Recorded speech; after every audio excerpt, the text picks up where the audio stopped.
watching the video for our Motivations of Interpretive Visitors course.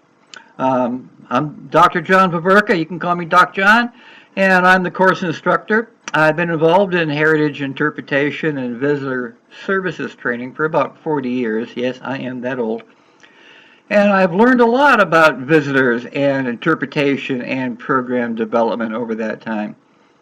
When I started out in interpretation, I was a student at Ohio State University. I was on the staff of the Museum of Zoology at Ohio State. But I needed a summer job, so I got a summer job as a state park interpreter and spent 5 years as a seasonal interpreter. And what I noticed was when we offered interpreter programs in the parks, and I was also a volunteer interpreter at the Ohio Historical Society as well.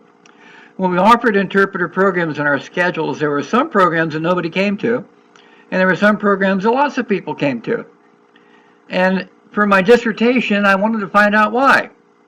What motivates people to attend or not attend an interpreter program? Because this is key for marketing and advertising and creating audiences. And when you create audiences, you also create income.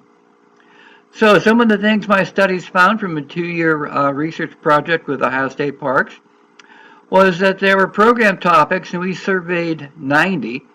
There were some program topics that only women wanted. And there were some program topics only men wanted. And there were some program topics only different age groups wanted. And there were some program topics they all wanted, but for different reasons. For example, we offered a program, Tornadoes and Thunderstorms, the Deadly Clouds.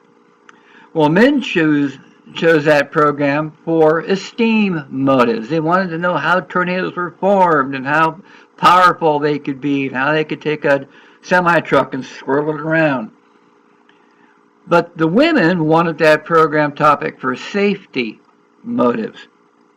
What was the safest place in the house to hide? What were the warning signals? How do I develop a tornado survival kit? So here's one program topic, but the audience had two different sets of expectations of what they wanted to take away from that program. If I didn't know that, I might have left out some important information that half my audience wanted. So my study and the work that I still do involves understanding the audience, because I bet you have no clue as to who your audience really is and why they actually decide to come to your museum, park, or historic site, and what program topics they actually want. Because if you understand what program topics people want, you create audience. And some of the new things that we incorporate today into our work, and I still do interpretive consulting work worldwide, are concepts of mass customization. There's no such thing as a general audience. Every person comes with specific needs and motives.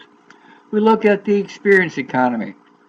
When I offered my programs with the parks, I found that people were coming not because of what they would learn, but what they got to do. People come to interpreter programs for the experience. To be outside, or to touch an artifact, or to be involved in a program. They come because of the experience. And when we advertise interpretation, we have to advertise the experience you get, because that creates some motivation for people to attend. And then we also look at markets of one as part of our program. So if you don't understand these things, if you don't know who your audience actually is, and visitor numbers don't tell you that, surveys do. They tell you what program topics that they want, what program topics they have intrinsic interest in, and what program topics they're willing to pay to come see and have experiences in. So this course, if you think about it all the way through, will make you more money than what the course costs, because you'll get increased revenue from your visitor services. So that's why you would look at a course like this. It's a very researchy, scientific course. It's not a course for beginning interpreters. It's a course for people who want to create audiences. It's a course for people involved in marketing.